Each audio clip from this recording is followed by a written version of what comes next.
Hello everyone. तो कैसे हैं आप सभी? आई होप सब मस्त होंगे। I am Rajesh Tanwar from SPMC Bikaner. तो ये बायोकेमिस्ट्री के प्रैक्टिकल का सेकंड लेक्चर होने वाला है। इसके अंदर अपन देखेंगे जो बायोकेमिस्ट्री लैब में अपने जो इंस्ट्रूमेंट या इक्विपमेंट काम में आते हैं उनके बारे में देखेंगे, और उनसे रिलेटेड अपन से जो वाइवा में क्वेश्चन पूछे जाते हैं उनका क्या क्या यूज होता है, किससे बने होते हैं, उनका प्रिंसिपल क्या होता है, तो वो सारा अपन इस लेक्चर में डिस्कस करेंगे। तो मोस्टली अपने लैब में चार इक्विपमेंट काम में आते हैं। कौन कौन से हैं वो? एक हो गया वाटर बाथ,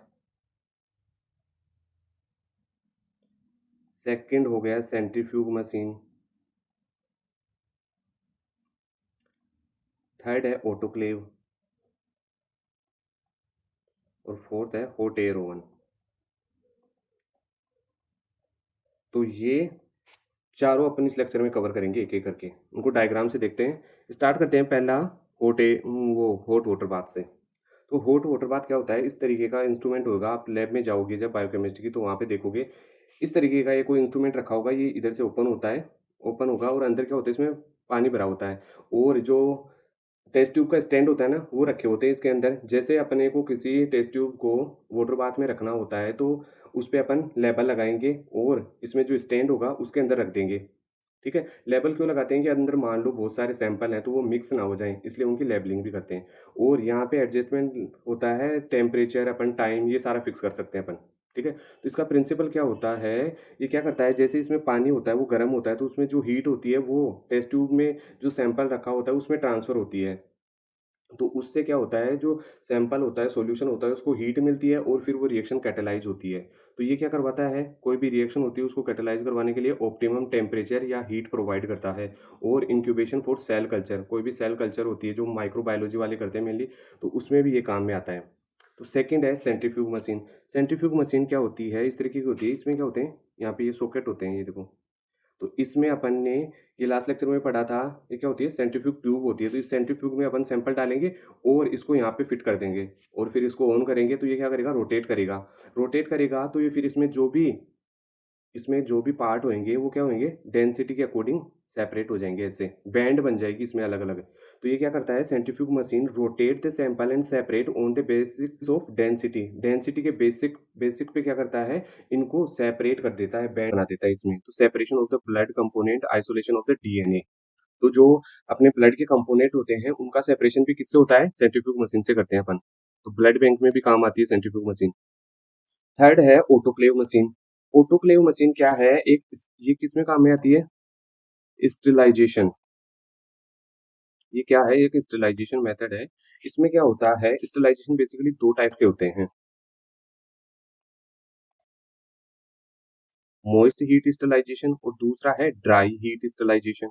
तो मॉइस्ट हीट स्टरलाइजेशन किससे होता है, कोई भी हॉट वाटर या स्टीम होती है ना, वो अपने जो ग्लासवियर होते हैं उनका क्या करवाती है, स्टरलाइजेशन करवाती है। और वहीं पे ड्राई हीट में क्या होता है, इसमें हॉट एयर का फ्लो होता है या फिर ड्राई फ्लेम होती है, उसकी हेल्प से क्या होता है, स्टरलाइजेशन होता है। तो ऑटोक्लेव क्या है, मॉइस्ट हीट स्टरलाइजेशन का एग्जांपल है।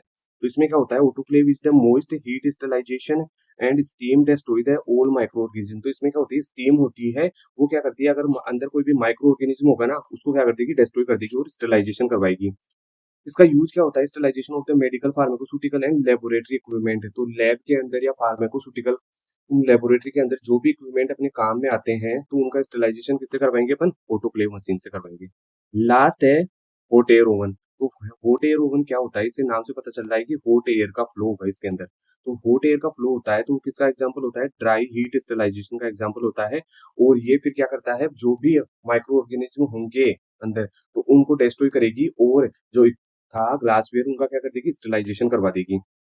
और कल्चर वगैरह में भी काम में लेते हैं माइक्रोबायोलॉजी में। तो इसमें क्या होता है, इस तरीके का जो क्या होता है, इस तरीके का होता है, फ्रीज टाइप का होता है ना। इसमें देखो अलग अलग वो बने हुए हैं, सेपरेट है ये। तो और यहाँ पे क्या होता है, ये है ना, ये थर्मामीटर है, तो अंदर कितना टेम्परेचर है वो अपन को यहाँ से पता चल जाएगा। और यहाँ पे नीचे एडजस्टमेंट है, टाइम है, ऑन ऑफ का होता है ना, सारे एडजस्टमेंट यहाँ पे होते हैं। इनको अपन को लेना देना नहीं है, अपन को पता होना चाहिए किस तरीके का दिखता है। अपन को वाइवा में क्या करेंगे, इंस्ट्रूमेंट रखा होगा मान लो, तो वहाँ पे पूछ लेंगे ये कौन सा है, इसका नाम क्या है, इसका प्रिंसिपल क्या है, ये क्या करवाता है। तो हॉट एयर ओवन और ऑटोक्लेव क्या करवाते हैं, स्टरलाइजेशन करवाते हैं। और सेंट्रीफ्यूग मशीन क्या करती है, ये कोई भी सैंपल होगा ना उनको डेंसिटी के हिसाब से क्या कर देगा, सेपरेट कर देगा, बैंड बना देगा। और हॉट वाटर बाथ क्या काम में आता है, अपने लैब में अगर कोई भी सैंपल है तो उसको हीट करना होगा, तो उसके लिए क्या आता है, हॉट वाटर बाथ काम में आता है। तो ये सारे 4 इक्विपमेंट थे, ये सारे अपने देख लिए। तो मिलते हैं नेक्स्ट लेक्चर में। आप एक बार इनको रिवाइज़ कर लेना, डायग्राम को अच्छे से याद कर लेना, क्योंकि यही एग्ज़ाम में आते हैं और मोस्टली अपने लिए 4 बायोकेमिस्ट्री के लैब के लिए 4 इम्पोर्टेंट है, तो ये अपने लिए मोर देन सफिशिएंट है। ठीक है, मिलते हैं नेक्स्ट लेक्चर में, तब तक के लिए बाय।